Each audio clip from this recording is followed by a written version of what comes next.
Hello po sa inyong lahat. Isang magandang umaga po sa inyong lahat. Good morning po. Ngayon po ay 8 ng Oktubre 2025 anyo at ang oras po ngayon dito sa Los Angeles, California ay alas 6:45 ng umaga.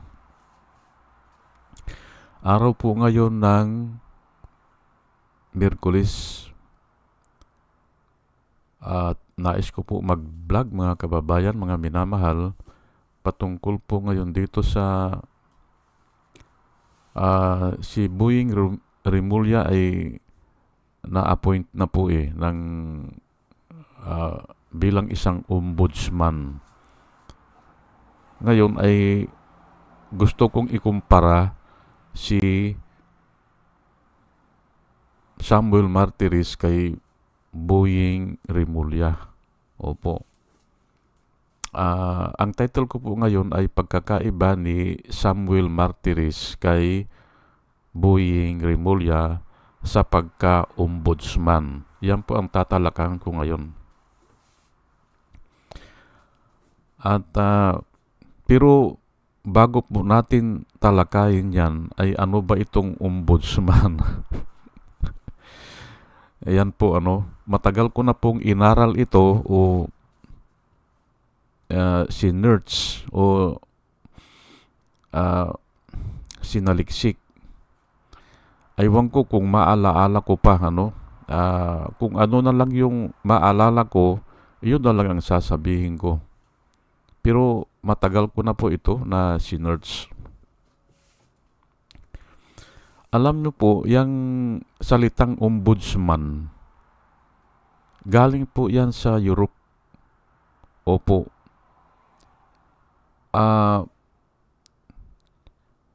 Kuwan yan Ang ibig sabihin yan is representative of the people o kaya protector of the people.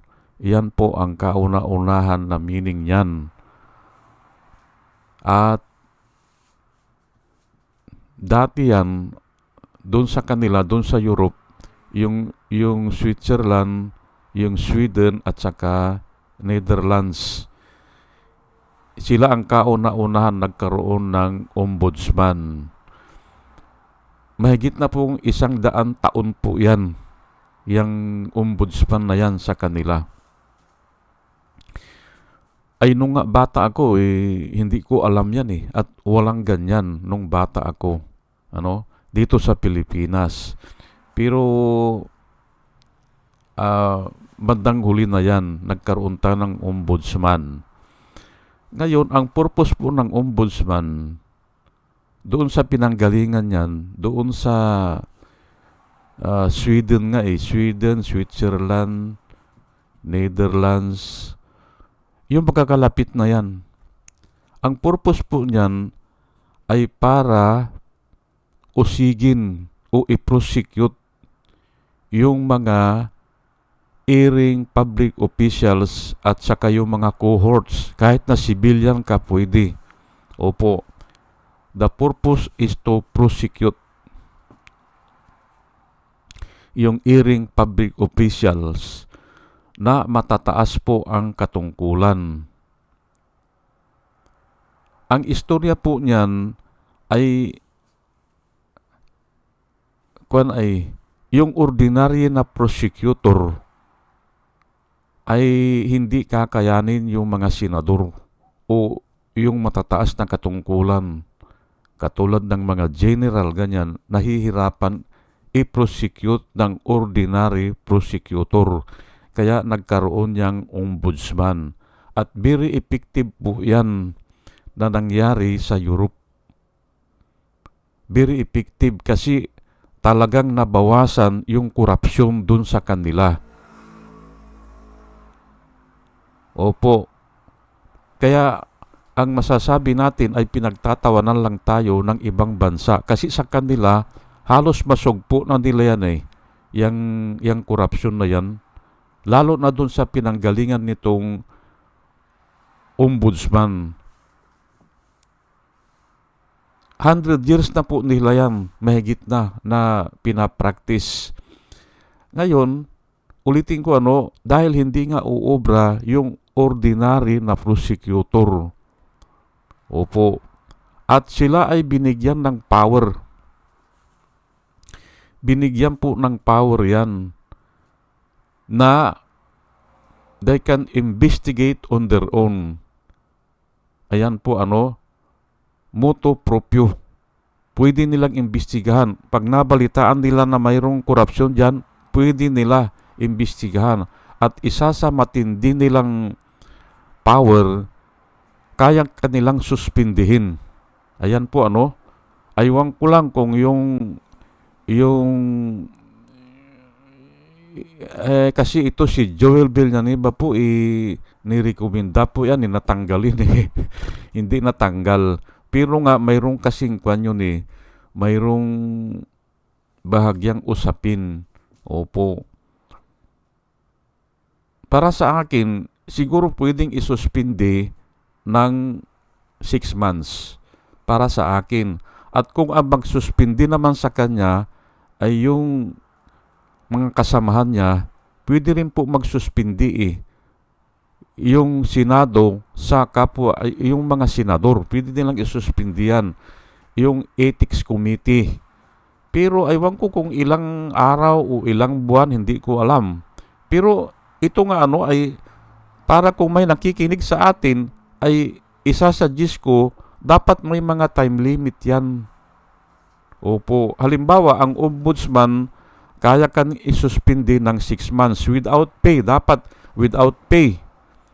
Ngayon, pwede niyang i-renew yan after 6 months. Hanggang 3 beses. Para sa akin ganun pero every 6 months. Ito namang pwede magsuspindi ang, halimbawa, yung sangguniang bayan. Pwede nilang isuspindi yung kasamahan nila. Pwede po yan Pero dapat may time limit. Hanggang 3 months lang. Ganun. Opo. Ngayon, itong ombudsman ay aywan ko kung totoo na pwede kanilang tanggalin sa serbisyo. Na para sa akin, hindi pwede. Dahil walang due process po Ang pwede lang magtanggal yung judge. Na dito sa katayuan na ito, ang judge ay ang Sandigan Bayan. Opo, special court po yan, yung Sandigan Bayan. Noon nga, nung maliit ako, wala niyan Noong 1973 po, noong nagbago ng konstitusyon, binago ni Marcos ang konstitusyon after the martial law, mayroon noong 1973 konstitusyon. Pumasok po itong Sandigan Bayan at saka itong tawag natin noon ay Tanod Bayan, which is equivalent to the ombudsman. Pero palagay ko, yan ay nababasa na nila na nangyayari doon sa Sweden at saka sa Switzerland. Mayroon na silang ombudsman. Ayan po gaya-gaya lang po kasi ang tao sa totoo lang. Opo. Wala namang original sa tao Kung yung nakikita niya sa tabi-tabi, sa ibang bansa, o yung batas na ibinigay kay Moses, yun na rin yun. Kaya lang inaayos-ayos nila, para sila ang sumikat. Nung panahon po ni Marcos, na-create po noong 1973, na-create po yung Sandigan Bayan at saka yung Tanod Bayan. Opo, ang tawag nila Tanod Bayan. Pero later on, ay tinawag na nila noong 1988, after yung mayroon tayong 1987 Constitution ay ginawa na nilang ombudsman. Ayan po So, nung panahon ni Marcos, hindi naman sikat ito Hindi sikat yung Sandigan Bayan at saka yung Tanod Bayan o yung ombudsman, equivalent to ombudsman. Kasi diktador naman Hindi ba?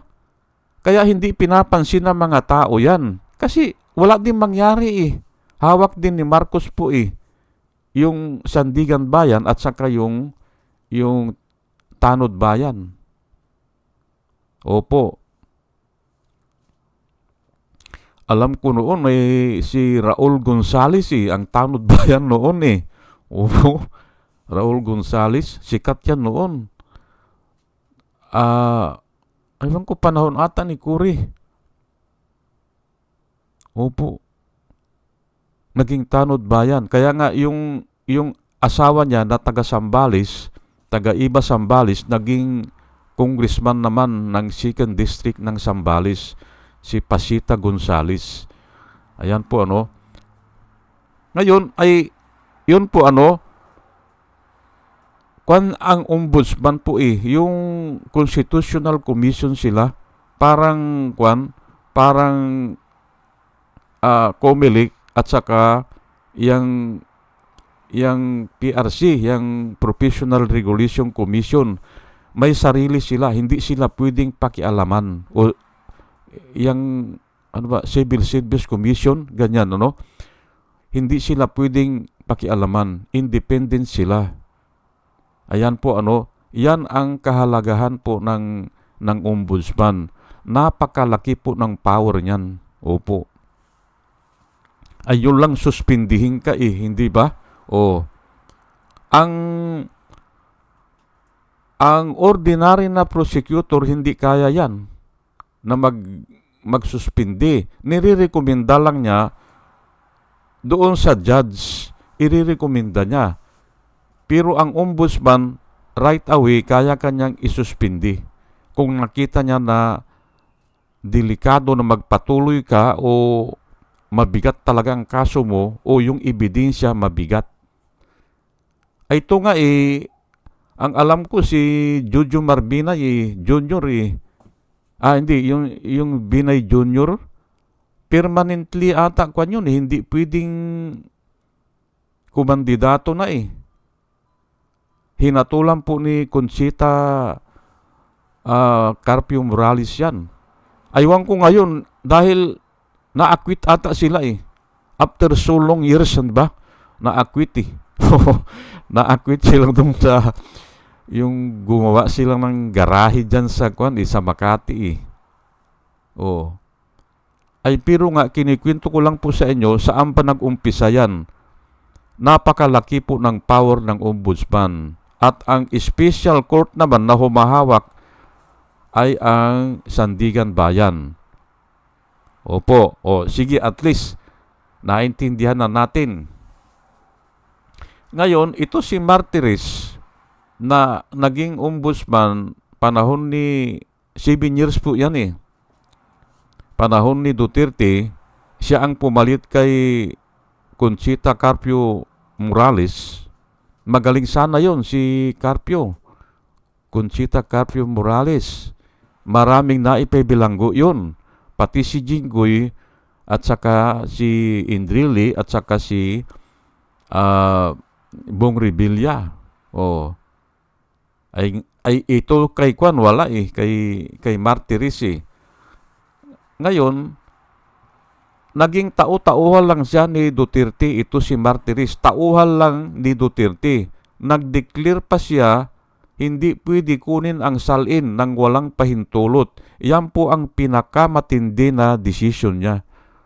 Pero actually, hindi naman batas yan kasi nga, hindi naman sa judge Paano niyang i-implement yan? Ay kaya nga lang, pinapaboran siya kasi hawak siya ng presidente. Ganun lang po yan.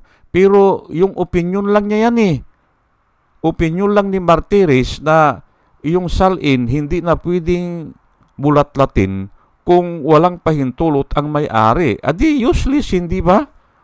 Yun ang sinabi niya. Yun ang opinion niya. Opinion lang po niya yun. Kaya nga lang, ang media ay akala nila batas na yun siguro. Hindi po. Ang batas po ay yung deklarasyon ng hurado o ng judge. Kaya ini-implement yan. At may due process po dyan. Pinag-aaralan yan, pinagdidibatihan, pinag-uusapan. Ay itong desisyon ni Kwan o opinion ni Martires ay baka balikan pa siya dyan eh. Marami nagsasabi dapat balikan yung mga pinaggagawa niya na labag sa batas. Ang dami pong nilabag sa batas. Opo. Na doon sa kung magpapile ka ng salin, nakalagay doon na pwedeng tignan yan ng kahit sinong tao, kahit na walang napahintulot, lalabagin yun, hindi ba? At ang purpose po ng salin, para ma-check every year, ilan ang nadadagdag na asset mo. Ganon yan. Pero hindi rin lulusot po, Hindi lulusot.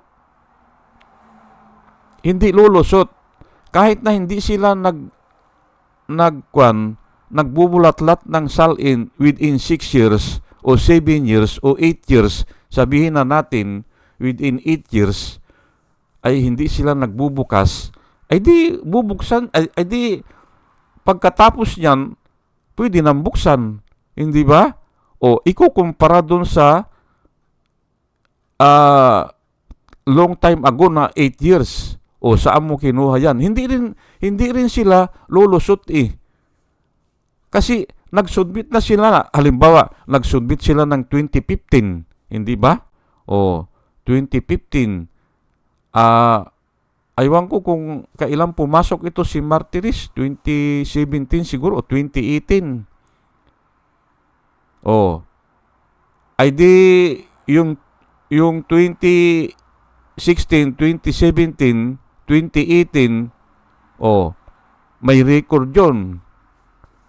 Doon mag-umpisa hanggang ngayon, hindi ba? Ikukumpara.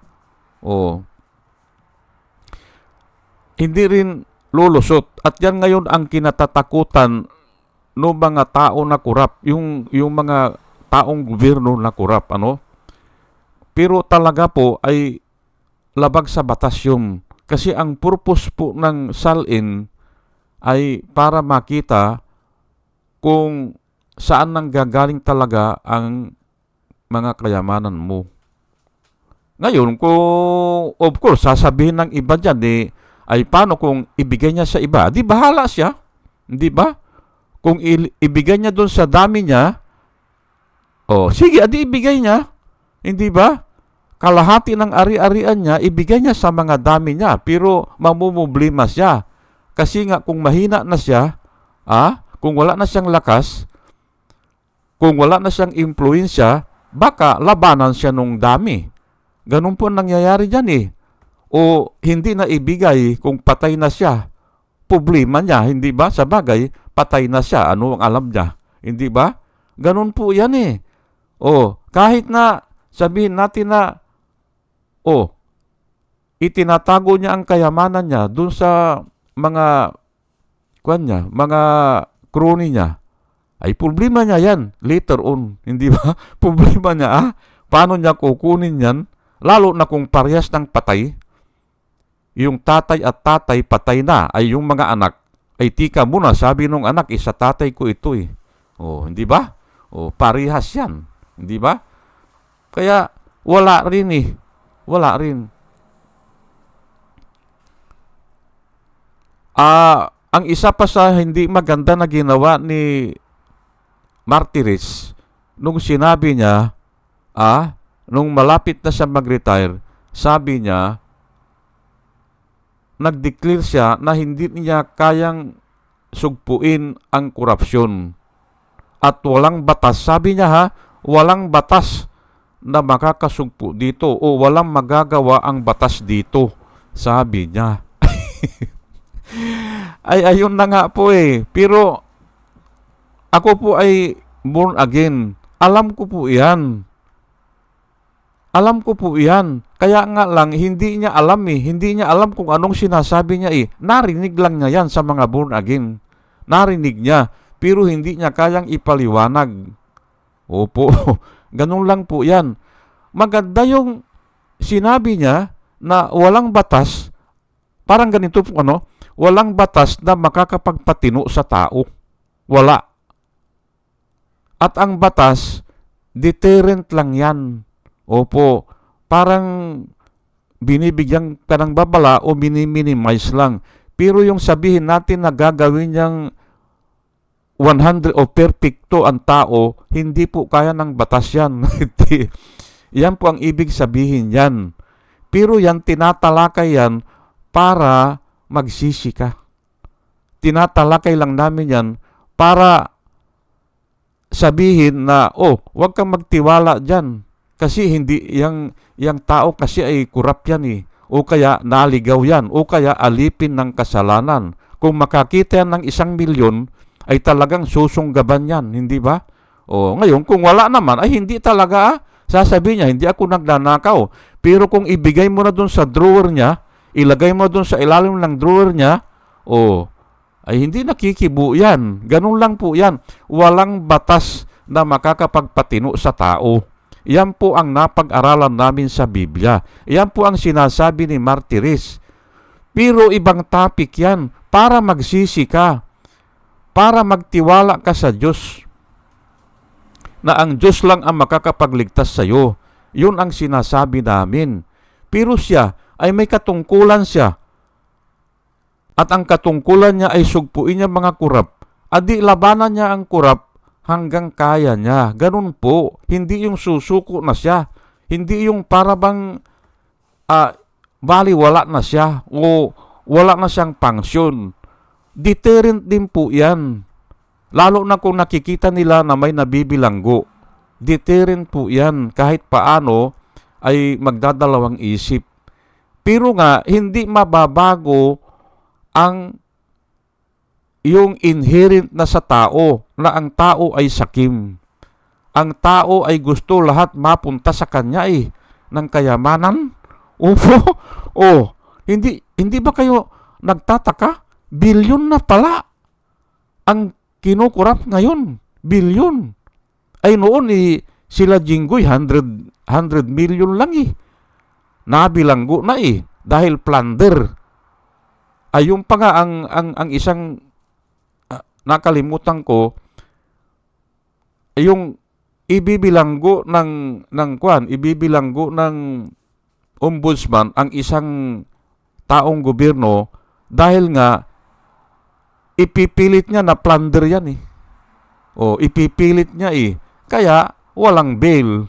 Yun ang isang napakaganda na yung karapatan ng ombudsman. Ipipilit niya At ganun nga ang nangyari kila Jinggoy. Plunder talaga kasi more than 50 million 100 million yung tatlo Ngayon ito kay Joel Villanueva, less than 10 million ata yan nung tisdaman siya ata o nung Sibak Party List siya representative. Nagkamal din siya ng pira yan. At nirekomenda ni Carpio na suspindihin na ata yan o tanggalin. Pero nga ay hindi nga natuloy. At inungkat lang nung isang araw, in-interview siya, dapat yang kanya hindi na senador yan, sabi niya Kasi inirekomendado ko na yan, rekomendado ng ombudsman yan, tanggalin yan. Pero binaliwala daw ni Coco Pimentel. Ayan po. Ay mamaya mahagip ko po yan Ngayon, yun na po ang nasabi ko kay kay Samuel Martires. Walang kwintang ombudsman. Nung kapanahunan niya, wala kasi nga naging tao-tauhan lang siya ni Duterte. Ngayon, ito ngayon si Boying Rimulya ay very promising po ito. Bakit kung sinabi na ganyan? Kasi nga naibilanggo si Duterte sa ICC nang dahil sa kanya. Of course, maraming nagtulong-tulong dyan. Naandyan ang PNP, naandyan ang DLIG, yung Interior and Local Governments Department, hindi ba? At yung SOJ o Department of Justice na si Rimulya ang humahawak noon. Ayan po, nadala si Duterte na walang mag-iisip ng ganun. Ako nga, hindi ko maisip At pati siguro si Duterte, hindi rin niya maisip. Bakit nangyari yun, hindi ba? Ayan po, doon ako bumilib kay Una ay kay Tory at saka ito nga kay Boying Rimulya. At palagay ko totohanan na ito, totohanan na. Kaya nga naging ombudsman siya, ay special prosecutor po yan eh. Marami po siyang marirectify yung mga mali na ginawa ni Martires. At ngayon nga ay inuumpisahan na ata, Iyong isishare ko po sa inyo na Bible verse, ito na lang po, 1 John 3, chapter 3, verse 4. Whosoever commits sin, transgress also the law. For sin is the transgression of the law. Ayan po, Lahat po yan, pag hindi sinusunod ang batas, kahit na po yung batas na ginawa ng tao, kahit na yan, hindi mo sundin yan, you are transgressing the law. At nakasulat po sa Biblia, sin is the transgression of the law. O sa iba, lawlessness is sin. Ayan po, ayan nga yung sinabi ni Conchita Carpio Morales, sabi niya, ay hindi nila isinasaalang-alang kanya ang yung rekomendasyon ng ombudsman na si Joel Villanueva ay suspindihin na o tanggalin na. Ay lawlessness na po yan. Kaya nga, nagkakaganito na tayo. 12 billion ngayon ang nasa kamay ni Joel Villanueva sang-ayon sa mga report, hindi ba? Sang-ayon po doon sa yung may report po yan kung ilan ang nagagastos hindi ba? At pati na yung patotoo ng mga district engineer o assistant district engineer ng DPWH. Ayan po. Bakit po lumalaki o nagkakaroon tayo ng problema o mayroong kabayaran? May kabayaran po Ang lawlessness is sin. At ang sin, may kabayaran. Lahat po ng kasalanan, may kabayaran po yan. Binaliwala natin ang batas, transgression po yan. Kaya hindi umaasinso po ang Pilipinas Yan po. Yan siguro ang kabayaran. Naghihirap ang Pilipinas. Hindi ba? Wala tayong magawa. Dahil nga ay ang kabayaran ng kasalanan ay kamatayan ay yun yung una, hindi ba? Pero ngayon, mayroon pa rin mga kabayaran yan. Tignan nyo po ang nangyari para maintindihan nyo. Transgression po yung ginawa ni Chis Escudero. Transgression po yan. Trinansgis nila ang saligang batas. Kasi ang nakasulat doon, once na i-transmit na ng lower house, nasa kanila na ang bula. At immediately, yung forthwith, immediately, yung trial must proceed. Immediately. O kaya, forthwith. Ay tinatawanan lang nila. Kasi nga, marami sila. Hindi ba? Kasama na yan si Joel Villanueva, si Jinggoy Estrada. Hindi ba? Tinatawanan lang nila. Ay hindi po ganun yan Transgression po yun Kaya may kabayaran yan. Ay ito na ngayon. Hindi na maibalik ni Chis Escudero, pati asawa niya na dadamay na. Hindi ba? Kasi naungkat na Nauungkat O kaya yan ang kabayaran nung transgression nila. Pinapaliwanag ko lang po. Dahil nga dito, John 1:3-4, whosoever commits sin, transgress also the law. Ayan po. For sin is the transgression of the law. Ayan po. Kahit anong batas yan. Kasi pinagkaisahan na nasusundin natin Hindi ba? Nag-agree na kayo. May agreement na sumumpa kayo na itataas nyo ang bandira ng Pilipinas at saka susundin nyo mga batas o ipagtatanggol nyo ang saligang batas. Ay bakit hindi nyo ginagawa? At tinatransgress nyo, may kabayaran po yan. At ito na nga, si Chis Escudero, delikado pa yan na matanggal dyan sa Sa bagay, natanggal na siya sa pagkapresidente. Delikado pa yan eh. Hindi ba? Nakasuhan ng tudo-tudo yan eh. Kasi nga tinatawanan lang nila yung word na forthwith. Kasi marami sila noon eh. Ay pero po ang tao umiiyak na. Nananalangin na sa Panginoon. Humihikbi na. At pag humikbi po ang tao na nasa laylayan, yung mga api, pag humikbi na po yan, pinakikinggan po ng Diyos yan. At yan na nga siguro.